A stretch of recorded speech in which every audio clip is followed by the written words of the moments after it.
बहुत ही पॉपुलर होता जा रहा है इन्वेस्टमेंट का जरिया, वो है पीएमएस। तो मेरा सवाल मुकेश पटेल साहब आपसे है कि जो ब्रोकरेज और स्टैंप ड्यूटी तो हम मान लेते हैं कि क्लेम कर सकते हैं, और पीएमएस फी के तौर पर भी अच्छी खासी रकम चली जाती है, क्या हम उस खर्च को भी क्लेम कर सकते हैं? ये आपने बहुत ही इंटरेस्टिंग सवाल खड़ा किया है लक्ष्मण जी।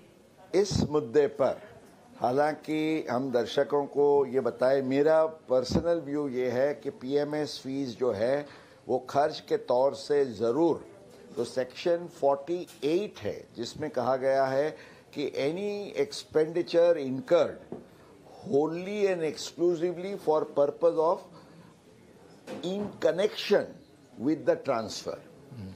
तो ये जो एक इंटरप्रिटेशन है ये बहुत ही नाजुक है और कई ट्रिब्यूनल्स ने उसको अलग अलग तरीके से उसको तोला है।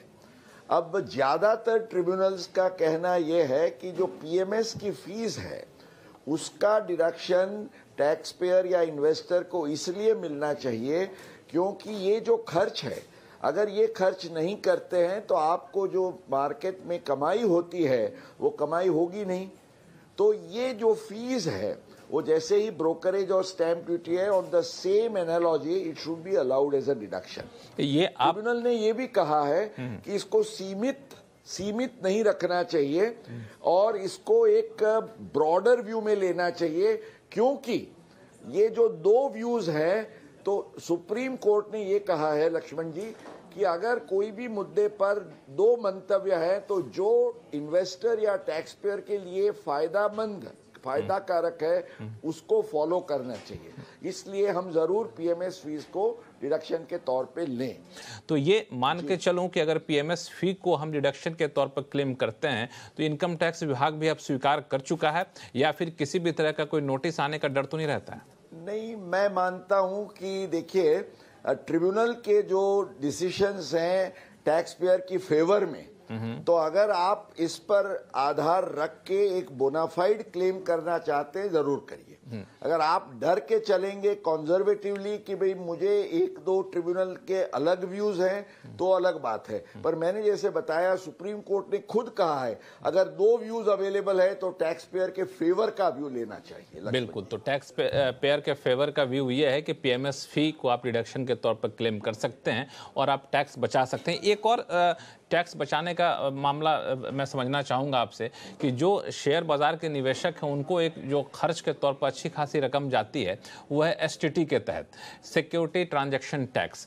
तो इसमें भी रकम तो मोटी चली जाती है, तो क्या इसको भी हम क्लेम कर सकते हैं क्या रिडक्शन के तौर पर? अब इसमें हमें दो नजरिए से ये देखना होगा।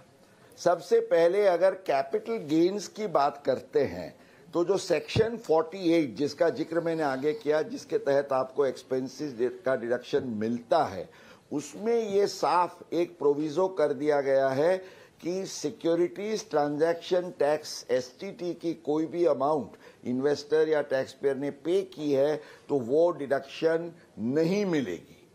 माना आप कैपिटल गेन्स दिखा रहे हैं, इन्वेस्टर हैं, तो आपको ये डिडक्शन नहीं मिलेगा।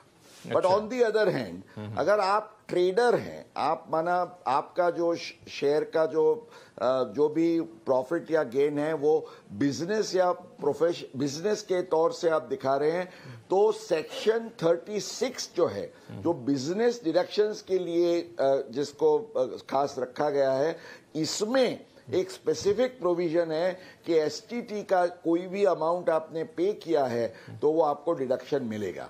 So business income STT deduction yes, capital gains STT deduction no.